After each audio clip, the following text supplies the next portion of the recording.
mulut tuh ada dua faktor dok. Faktor dari pasangannya sendiri atau kerabatnya sendiri ya akhirnya memberitahu mereka gitu dok. Iya, atau mundur pelan-pelan, menghilang.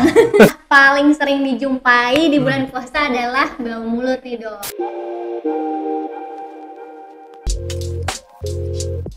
Membahas seputar kesehatan gigi di masyarakat, Dikemas secara ringan dan santai, informatif dan edukatif. berdasarkan pengalaman dan realita di praktek dokter gigi. Bersama saya Dr. Gigi Indra Wangsa. Dan saya Dr. Gimo Renata di Tanya Tanya Dokter Dokter Gigi. Gigi. Halo. Ketemu lagi di segmen Tanya Dokter Gigi. Jadi hari ini kita akan bahas tentang bau mulut nih dok, yang part 2. Oke. Karena part sebelumnya kita sudah record di video sebelumnya, kalian bisa nonton. Tapi ini penyebabnya penyebab yang lain ya dok, bukan karang gigi. Di video sebelumnya itu kan kita bahas karang gigi sebagai penyebab bau Iya. mulut dok ya. Kalau di episode kali ini kita akan bahas penyebab lain dari bau mulut itu ya, terutama di bulan puasa ini. Dan plus kita akan kasih tips-tipsnya gimana mengurangi atau menghilangkan bau mulut di selama bulan puasa ini. Iya, Oke. benar banget. Jadi, apakah kalian pernah ngerasa teman terdekat kalian atau kerabat kalian tuh mengeluarkan aroma nggak sedap? Atau bahkan aroma tidak sedap itu keluar dari mulut kalian sendiri? Ya, karena banyak orang itu masih belum menyadari masalah ini dok. Sampai akhirnya pasangannya sendiri atau kerabatnya sendiri ya akhirnya memberitahu mereka gitu dok. Iya, atau mundur pelan-pelan, menghilang. Yuk kenali penyebab bau mulut lebih dalam lagi. Ya. Jadi bau mulut itu dok ya, dalam dunia kedokteran gigi kita sebutnya halitosis. Jadi halitosis itu adalah suatu keadaan di mana rongga mulut kita mengeluarkan bau nafas tidak enak gitu dok ya. Dan bau mulut ini itu bukan suatu penyakit ya dok ya. Jadi suatu gejala yang sebenarnya harus kita cari penyebabnya gitu dok. Oke. Lalu pertanyaan-pertanyaannya nih dok seputar bau mulut yang kemarin belum terjawab di video sebelumnya. Gimana sih dok cara mendeteksi bau mulut itu? Jadi kalau secara canggihnya nih dok ya, ada alat untuk mengukur bau mulut. Cuma dengan cara gampangnya nih dok ya, kita bahas secara gampangnya dengan pasangan atau kerabat kita sendiri untuk mengukur bau mulut kita. Ya. Terus kalau misalkan tidak ada orang dok, ya kita bisa cara gampangnya lagi adalah menjilat pergelangan tangan kita sendiri, biarkan hingga kering, lalu cium tuh. Kalau di situ baunya nggak enak, berarti kamu menderita keluhan bau mulut. Itu sih cara gampangnya ya. Ada dua cara berarti ya dok. Satu, Nah, tanya langsung tanya langsung ya. ke orang terdekat. Hah? Tapi kalau jomblo atau single, boleh cek sendiri di pergelangan tangannya gitu. Oke, pertanyaan nomor 2 nih dok. Apa sih yang menyebabkan bau mulut itu? Ya, jadi kita ngomongin tentang penyebab bau mulut ya. Penyebab bau mulut itu ada dua faktor dok. Faktor dari luar itu adalah sisa-sisa makanan yang nggak bersih. Oke. Ya, habis makan terus menempel dalam waktu lama itu termasuk faktor dari luar. Lalu faktor dari dalam itu adalah misalkan gigi berlubang, karang gigi itu yang kita bahas di yang episode sebelumnya. sebelumnya ya. Lalu ada juga penyakit gusi, radang gusi itu dok. Lalu kalau misalkan kamu pakai gigi palsu tapi tidak bagus menjaga kebersihannya, lalu juga ada satu keadaan di mana berkurangnya air liur di dalam mulut. Nah, kalau kita sebutnya itu diagnosanya serostomia gitu ya. Nanti ini poin ini akan menjadi bahasan utama kita di penyebab bau mulut di bulan puasa ini dok. Oke, jadi kalau penyebabnya nggak dari dalam mulut, bisa dari bagian tubuh yang lainnya ya dok Iya, ya. paham. Jadi kondisi alergi, radang pada saluran pernafasan, gangguan pada saluran pencernaan, dan penyakit dalam lainnya itu menjadi faktor lain dok, penyebab bau mulut gitu. Oke, kalau udah kayak gitu, jadi kalian langsung konsultasiin ke dokter yang berkaitan dengan Betul. penyakit tersebut. Ya, dokter umum atau dokter spesialis penyakit dalam untuk mengetahui kalau ternyata dari dalam rongga mulut tidak ada masalah. Nah, dia bisa dicek ke dokter spesialis untuk mengetahui keadaan yang siapa tahu menjadi lebih parah gitu dok ya. Oke, nah ini kan lagi bulan puasa nih ya Ah. dok. Oke. Masalah paling sering dijumpai di bulan puasa adalah bau mulut nih dok. Iya. Kenapa ya dok ya? Paling umum terjadi karena diderita hampir semua orang yang sedang berpuasa, Dok.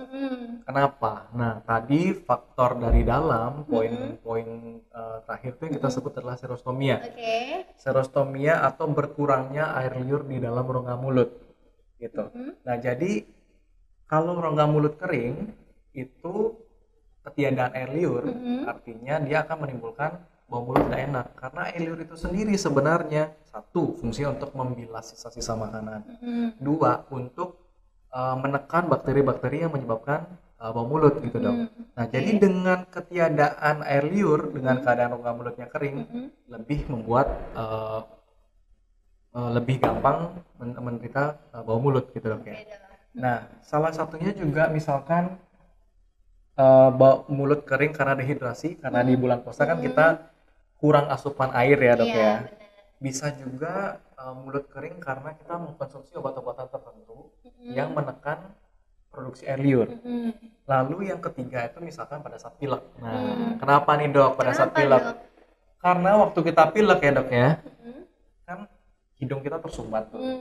Nah, jadi kita terpaksa banget harus bernafas lewat mulut. Oh iya, benar-benar. Nah, kalau kita bernafas lewat mulut, otomatis rongga mulut kita jadi kering. Nah, itu tiga hal yang menyebabkan mulut kita kering dan akhirnya menjadi mengeluarkan bau mulut yang tidak sedap.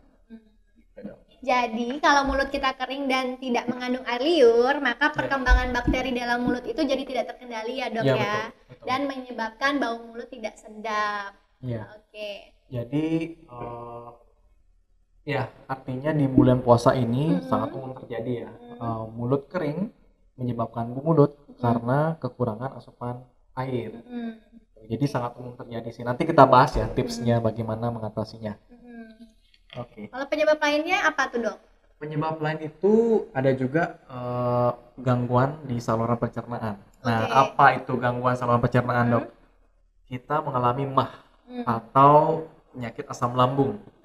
Nah, jadi pada saat satu perut kita kosong nih di bulan puasa ya, perut kita kosong dalam waktu lama, akhirnya asam lambung menjadi naik, lalu itu naik ke kerongkongan bahkan keluar ke rongga mulut, itu menjadi menimbulkan bau mulut yang tidak sedap, Dok. Nah, jadi asam yang naik sampai ke mulut itu ya akan tertinggal di mulut dan menyebabkan bau mulut yang tidak sedap, Dok.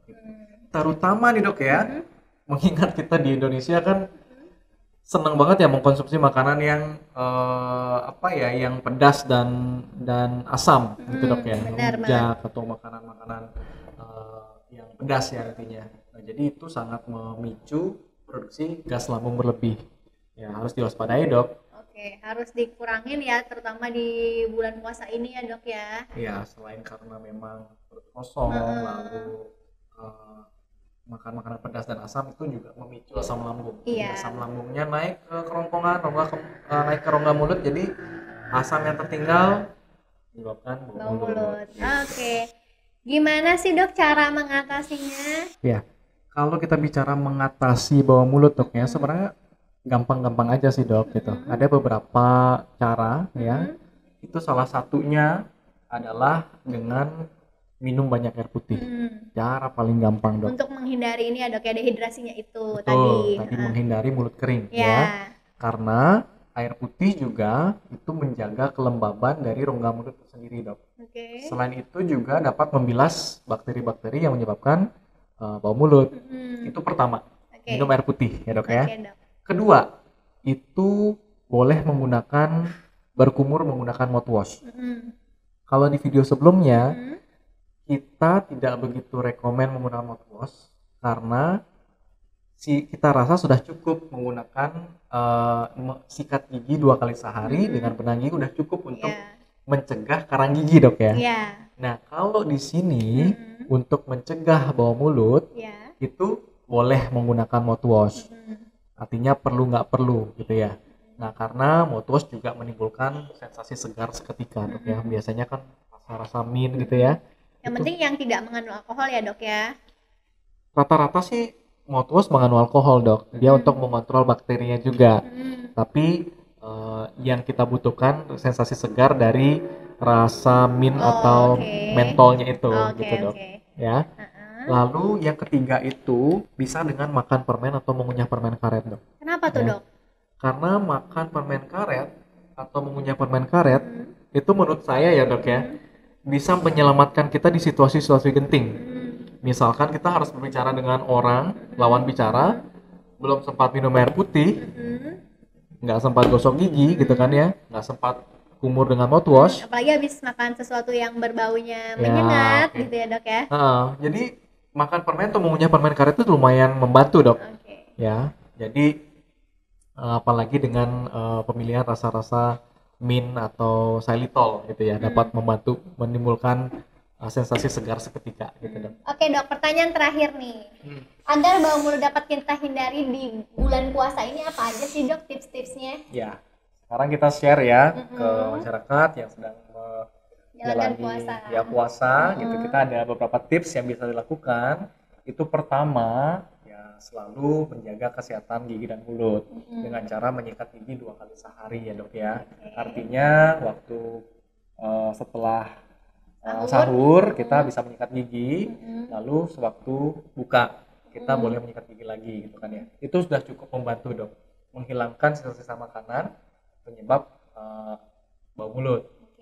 Yang kedua, karena menyikat gigi juga nggak membersihkan sampai ke sela-sela gigi, Iya. jangan lupa Yang ya. paling penting juga nih, Paling Dok. penting juga, jangan lupa flossing, dong. Iya. Membersihkan sela-sela gigi dengan benang gigi. Bener. Tambahan lagi nih, mumpung kita lagi ngebahas cara menjaga kebersihan mulut ya, kita tambahin ada satu kebiasaan baik lagi, Dok, menyikat lidah, Dok. Oh iya, bener Ya. banget, Dok. Jadi menyikat lidah itu menurut penelitian mampu untuk mengurangi bakteri dan mengurangi keluhan bau mulut, ya, Dok ya. Oke. Lalu boleh juga ditambahkan dengan berkumur dengan menggunakan mouthwash paling nggak 2 kali sehari. Oke.